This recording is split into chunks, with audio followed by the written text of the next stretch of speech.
আসসালামু আলাইকুম, welcome to colourful life. আজ আমি আপনাদের সাথে আমার ডায়েটের ৬তম দিন শেয়ার করতে চলেছি।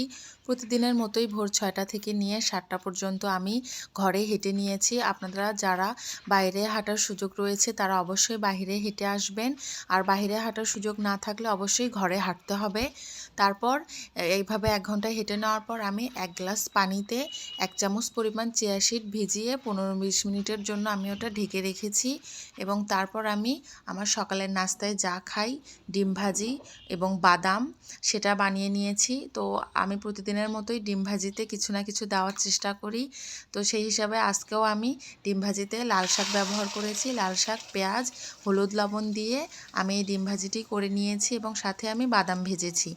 তো আপনারা যারা ডিম ভাজি খেতে পছন্দ যদি না হয় তাহলে ডিম সিদ্ধ খেতে পারেন এবং কিটো ডায়েটে ২-৩টে ডিম সারাদিনে খাওয়া যায়, কিন্তু তখন একদমই কিন্তু ভাত খাওয়া যায় না। তো যেহেতু আমরা দুপুরে ভাত খাচ্ছি তাই আমরা এখন দিনে একটা ডিমই খাবো। যখন আমরা ভাত বাদ দিয়ে দিব তখন আমরা দিনে ২টো করে ডিম খাবো। তো এই যে আমি ভেজে নেওয়া হয়ে গিয়েছে ডিম এবং বাদাম। তারপর আমি এটাকে খেয়ে নিয়েছি। চিয়া সিডের পানি তো আছেই। আপনারাও সকালে এভাবে ডিম এবং বাদাম খেয়ে নেবেন। তারপর দুপুরের খাবারে যা যা আপনারা রান্না করবেন, শাকসবজি, মাছ, মাংস, তা দিয়ে প্লেটটা ভরিয়ে নেবেন এবং ভাতের পরিমাণ অবশ্যই কম রাখবেন।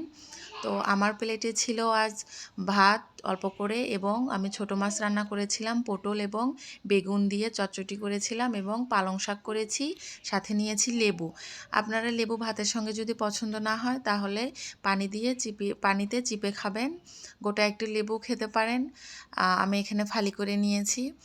তো এভাবে দুপুরের খাবারটা আপনাদেরকে সেরে নিতে হবে এবং দুপুরের খাবার এবং রাতের খাবারের মাঝখানে যে বিকেলের সময়টা, এই সময় যদি আপনাদের খুব বেশি খিদে পেয়ে যায় তখন আপনারা একটি বিস্কিট খেয়ে নিতে পারেন, যেটা কিনা চিনি ছাড়া হতে হবে, যেমন লেক্সাস বিস্কুট বা প্লেন বিস্কুট যেগুলো থাকে সেগুলো খেয়ে নিতে পারেন। আমি আগেই বলেছি কিটো ডায়েটে আমি একদমই যে কিছুই খাওয়া যাবে না, মিষ্টি জাতীয় ফল বা বিস্কিট এসব কিছুই খাওয়া যাবে না, আমি এটা কখনোই বলি না। কারণ আমি এভাবেই আমার ১৫ কেজি ওজন কমিয়েছি। তো কিটো ডায়েটে কিন্তু ডে 1 থেকে ভাত, মিষ্টি জাতীয় খাবার বন্ধ করে দেয়, কিন্তু আমি পারতাম না এভাবে খেতে। তো আমি যখন ডায়েট শুরু করেছিলাম, যখন আমি ৮০ কেজি ওজনে ছিলাম, তখন কিন্তু আমি এভাবেই একটু খেয়ে না খেয়েই ডায়েট করেছি। তো এটা আমি রাতের খাবার দেখাচ্ছি। রাতের খাবার অবশ্যই ৭টা থেকে ৮টার মধ্যে শেষ করতে হবে।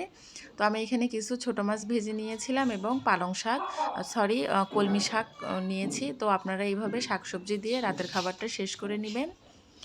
তো এই পর্যন্তই। ভিডিওটি ভালো লাগলে অবশ্যই লাইক, কমেন্ট, শেয়ার করে পাশে থাকবেন